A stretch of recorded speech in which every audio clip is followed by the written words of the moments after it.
Bonjour à tous et bienvenue dans cette vidéo qui va finalement vous révéler comment est-ce que vous allez organiser votre création de contenu en tant que professionnel du bâtiment.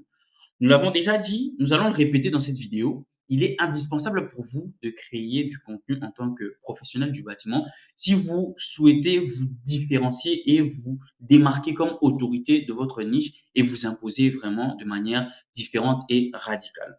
Alors, au sommaire de cette vidéo, qu'est-ce que nous allons avoir? On va voir pourquoi vous devez créer du contenu. On l'a déjà dit, on va le redire sur 3 points clés. On va expliquer pourquoi est-ce que vous devriez créer du contenu. On va dire quelles sont les plateformes que vous devriez choisir si vous voulez créer du contenu.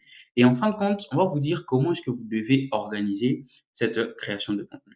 Avant de continuer, je m'appelle Nathan, je suis un professionnel du marketing digital. Je vous explique à vous, professionnels du bâtiment. Vous êtes dans la rénovation, vous êtes dans l'habitat, vous êtes dans la construction, vous êtes couvreur zingueur. Je vous explique comment est-ce que vous allez digitaliser votre chiffre d'affaires et digitaliser votre prospection. Si c'est vraiment à vous que je vous parle, si c'est vraiment à vous que je parle, installez-vous, prenez des notes parce que ça va être les minutes les plus rentables de votre journée parce que vous ne payez rien et vous apprenez tout ce qu'il y a. Commençons tout de suite par énumérer les avantages que vous avez à créer du contenu. Pourquoi est-ce que vous devriez créer du contenu? La première raison, le premier avantage, c'est la différenciation. Vous allez avoir comme avantage la différenciation. Ensuite, on va parler de création de communauté et ensuite, on va parler de potentiel de scalabilité. Je vais expliquer les 3 concepts et en quoi est-ce que ces concepts vont vous amener à vous différencier et à vous démarquer. Commençons par parler de la différenciation. Vous devez déjà comprendre un concept marketing de base, un concept vraiment simple dans le marketing, c'est que ce n'est pas le plus compétent qui gagne, mais c'est le plus visible.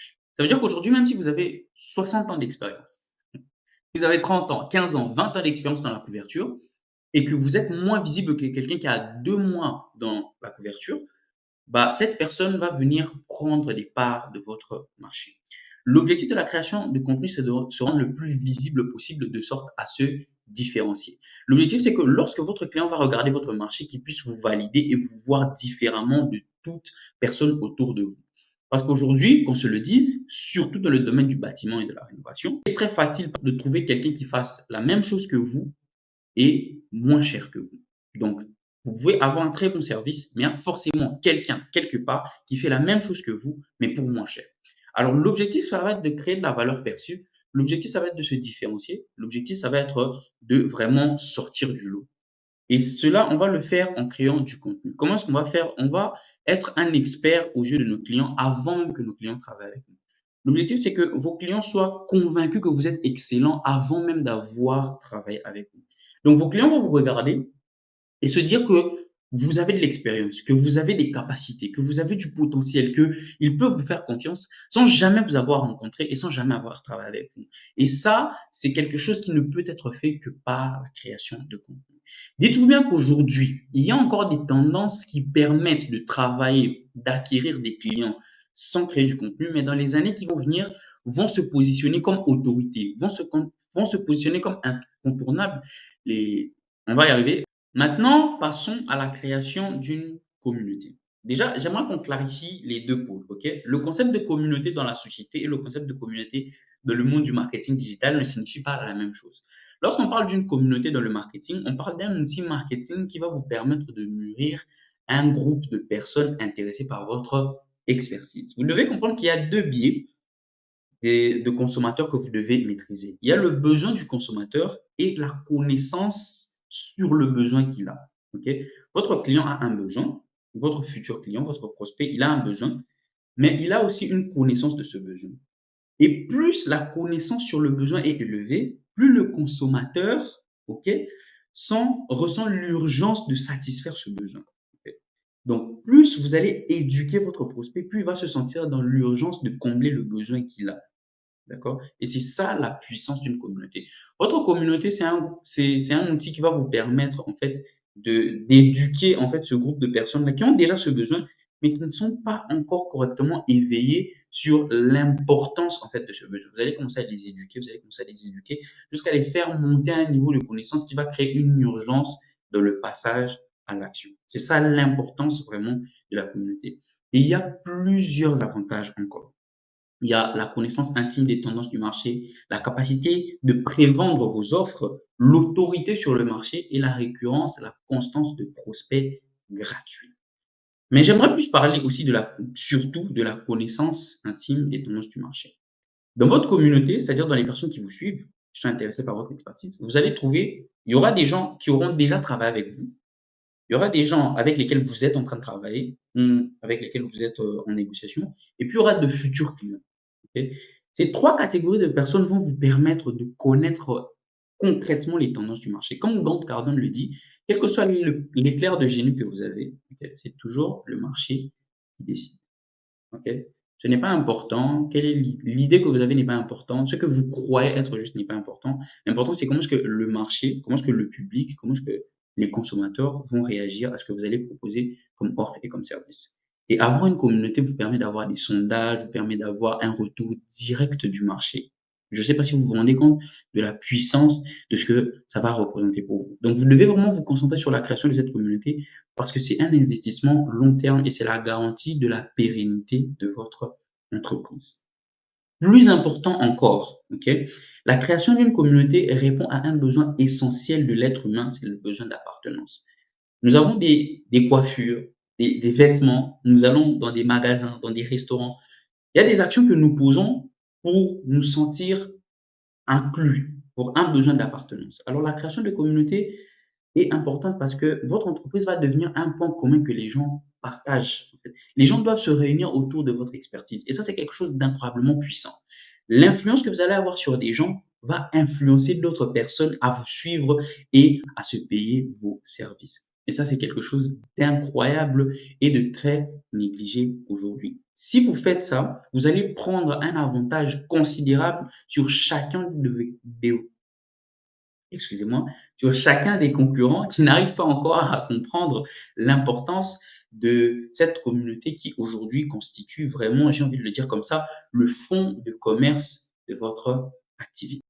Parlons maintenant de la troisième raison pour laquelle vous devriez créer du contenu, c'est le potentiel de scalabilité. En fait, c'est un mot anglais, donc je vais vous expliquer concrètement qu'est-ce que ça veut dire. La scalabilité, c'est la capacité à croître facilement sans que les coûts ou les efforts n'augmentent de manière proportionnelle.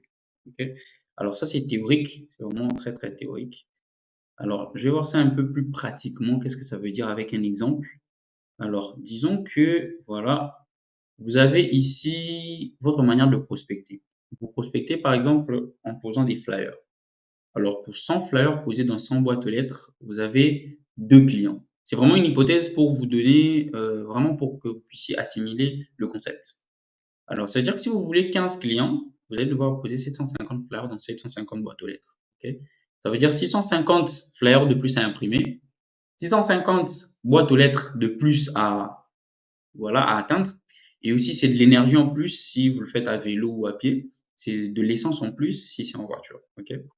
Donc, le résultat sera atteint, mais l'effort quantitatif à mettre doit proportionnellement augmenter pour avoir le résultat qu'on veut avoir.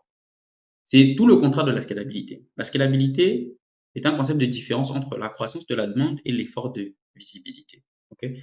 Ça veut dire qu'aujourd'hui, si vous décidez de poster par exemple une vidéo YouTube par semaine, la vidéo YouTube que vous allez faire aujourd'hui va continuer à vous ramener des clients dans 4 ans. Okay. Vous continuez votre rythme de création de contenu. Je fais une vidéo chaque semaine, une vidéo chaque semaine. Et il y a un effet boule de neige en plus de ça parce que à chaque vidéo que vous faites, vous allez acquérir de nouveaux abonnés, les gens vont commencer à vous découvrir. Donc, il y aura l'effet boule de neige avec ça et il y aura aussi un effet perpétuel avec ça. Par exemple, surtout sur YouTube, parce que YouTube, c'est la seule plateforme qui réunit le référencement naturel de Google, par exemple, et la viralité d'un réseau social tel qu'Instagram ou TikTok. Donc, il y a ce mélange-là incroyable qui est présent sur YouTube et qui est perpétuel. C'est-à-dire même dans 4 ans, une vidéo que vous avez fait il y a 4 ans peut continuer à vous ramener des contacts, des clients, des leads, et peu importe comment vous les appelez. Alors, le deuxième point qu'on voulait aborder dans cette vidéo, c'était quelle plateforme choisir pour la création de ces contenus. Alors, il n'y a qu'une seule page à cette partie, parce que c'est la loi de Pareto, la loi des 80. Tout ce que vous avez à faire, c'est identifier les 20% de clients qui constituent les 80% de votre chiffre d'affaires. Quel est le profil du client qui revient le plus? OK, dans votre portefeuille client. Sur les 6 derniers mois, sur les dernières années, quels sont les clients avec lesquels vous avez le plus travaillé? Une fois que vous avez identifié ce profil, vous devez maintenant identifier les réseaux sociaux sur lesquels ces clients-là sont les plus présents. Si vous ne savez pas comment faire ça, il n'y a aucun souci. Vous avez juste à réserver un appel avec nous. Vous avez juste à nous l'écrire en commentaire ou même l'écrire sur Instagram et nous allons vous aider à trouver la plateforme sur laquelle votre avatar client est le plus présent. C'est absolument gratuit, c'est tout bénef. C'est juste, vous nous contactez, on vous aide avec ça et il n'y a aucun problème pour ça. Alors, passons tout de suite. Comment s'organiser concrètement pour créer son contenu? Il y a 3 étapes très très simples à suivre pour pouvoir organiser son contenu. Surtout lorsqu'on a des chantiers, on est couvreur, on a beaucoup de choses à faire, ok? On n'a pas que ça à faire. Alors, comment est-ce qu'on va organiser ça de manière vraiment professionnelle et très bien organisée? Alors, la première étape, ça va être de définir un objectif avec un délai précis. Ça, c'est un. Ensuite, vous allez établir un calendrier éditorial. Et après avoir établi ce calendrier éditorial, ce sera à vous maintenant de définir les jours de création de contenu. Parce que il est idéal, dépendamment du contenu que vous avez choisi, ce serait bien de tourner pendant que vous êtes sur les chantiers. Donc, dépendamment des jours de chantier que vous avez, vous allez créer votre contenu. Alors, comment est-ce que tout ça va se passer? Parlons d'abord, premièrement, de définir l'objectif dans le temps. Ok? On va donner un exemple. On va prendre pour objectif d'éduquer l'audience sur les 4 points clés d'une bonne rénovation. On a un délai de 60 jours pour ça. Ça veut dire on a 2 mois pour avoir 5 vidéos par point clé. Ça veut dire 5 fois 4, ça veut dire on a 20 vidéos sur 2 mois. On veut faire 20 vidéos sur 2 mois. Ça, c'est la première partie. On définit l'objectif. Ensuite, ce qu'on va faire, c'est qu'on va établir ce calendrier-là. Vous avez choisi déjà vos plateformes, comme ça a été expliqué dans la deuxième partie de la vidéo. Vous avez choisi votre plateforme, par exemple YouTube, Instagram, LinkedIn. Ok. Ensuite, ce que vous faites, c'est que vous définissez un nombre de posts. Ok. Comme on a dit sur YouTube, allez, on va dire on veut une vidéo sur YouTube, on veut 2 vidéos sur Insta, on veut ça. Ok. On définit un nombre de posts. On définit les objectifs de chaque post. Vous devez comprendre ce qu'on appelle la stratégie APV. C'est une stratégie que l'on utilise lorsque l'on veut utiliser nos réseaux sociaux pour vendre. Acquisition, polarisation, vente. Vos contenus vont avoir l'un de ces 3 objectifs forcément. Soit vous allez avoir un contenu qui va attirer ou acquérir, ça veut dire c'est un contenu qui sera entre guillemets viral, ça va être pour attirer les gens, ok. Soit le contenu va être pour polariser, ok. Ça veut tout simplement dire que vous allez faire un contenu plutôt humain qui aura pour but de créer une connexion entre vous et les gens qui sont en train de vous suivre.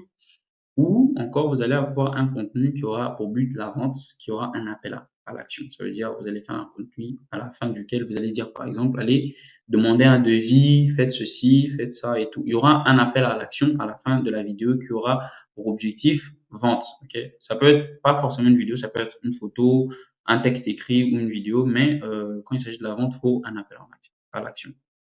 Après, vous allez avoir le sujet du poste. Ok.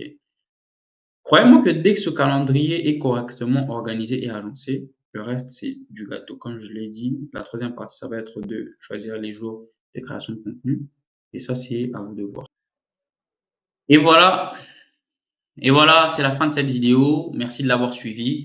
Ça a été vraiment un plaisir d'être avec vous et de vous apporter toutes ces informations. N'hésitez surtout pas à nous poser des questions en commentaire sur Instagram, sur LinkedIn, sur Facebook.